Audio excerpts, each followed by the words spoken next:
I'm Una, you're very welcome to my channel. In today's video I'm using a Gnome stencil from Brutus Monroe and a very unusual blending brush. This is a battery operated makeup brush and I didn't know such a thing existed until I saw it being used in crafting by Kathya Kalinine, a fellow crafter here on YouTube. She is amazingly talented and I have a link to her channel down below. I was a bit disappointed with this stencil because on the back it says with each set you will receive the stencil and the mask, and I thought that meant that I would receive the different pieces for putting into the stencil to protect while I was doing different sections. And this beard is very flimsy and it's very hard to stencil around that. I had to find a way around it. The top is difficult as well, but at least it's quite straight and you can mask it very easily with a bit of post-it tape. So what I did was use post-it tape for the whole shape of the beard and the face. I applied it to my stencil and I'm going to leave it there throughout this video because I don't want it shifting.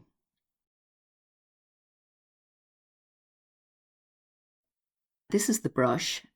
It inserts into the handle. That's very easy to do and it rotates. And so I started, but I got some surprise. This has nothing to do with the blending brush. This is the very first time I had used this ink pad. It's Candied Apple Distress Ink. And look at the state of it. It was covered in gunk. I don't know how I didn't notice it when I took the lid off. So I had to clean that up. Yeah, it must have got through, somehow slipped through the factory quality controller. Like I say, it was covered in gunk and debris. Ink, it was too juicy right on the top. So I scraped all that away. Now I'm going very gently in case you think I'm damaging it with that knife. I wasn't, I was going extremely gently. But yeah, I had to spend some time cleaning it up. But in the end, it was all right and it works perfectly now. But I got such a shock when I realised the state it was in. I'm not pressing hard with the brush here, but I stopped turning it off and on eventually and just let it pick up the ink itself by gently holding it onto the face of the pad. Now, I didn't think this was going to work in the beginning because you could see it's quite messy, but I persisted and I kept on going. And it didn't take long at all. We're only talking about a few minutes here. And in the end, I was so thrilled. This is a brilliant tool. Thank you, Kathya. I'll be using it again. And one of the things that's a real bonus is the way it cleans. I couldn't believe how well it cleaned. Not a trace of ink left after just swishing it around in my cleaning cloth. So when I started the green, I didn't panic when I saw that. I just kept on going. And again, it worked out superbly. I was thrilled with it. And I actually went off to lunch after I had done this. And when I came back, it had dried so smooth. I was just delighted. Around the beard isn't great. But that's the stencil's fault. That wasn't the fault of the ink blender. And I overcame that problem by using this Glaze pen. I only got it recently and I have been meaning to buy one for ages.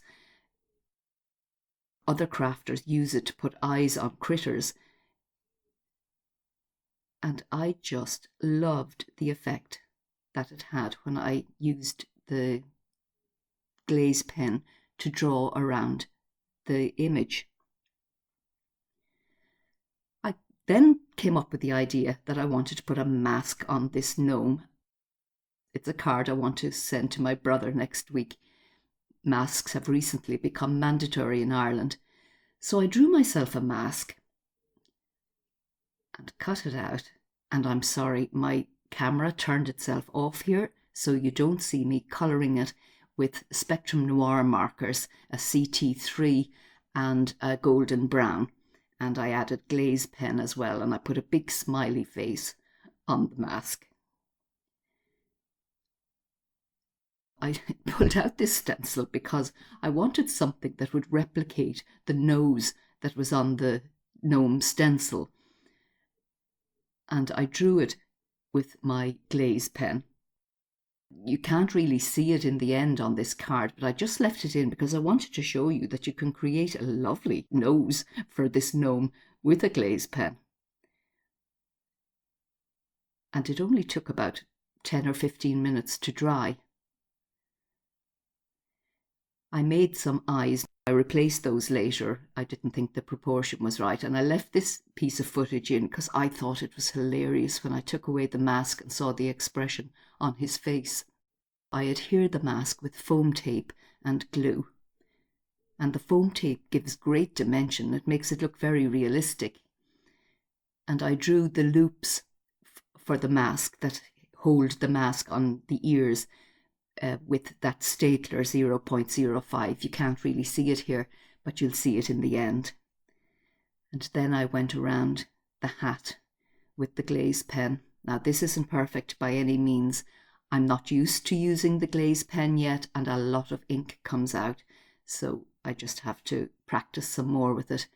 And now in my hand I'm using a Hero Arts cube, soft granite ink, just to put some shadows into the beard and make it look a little bit realistic.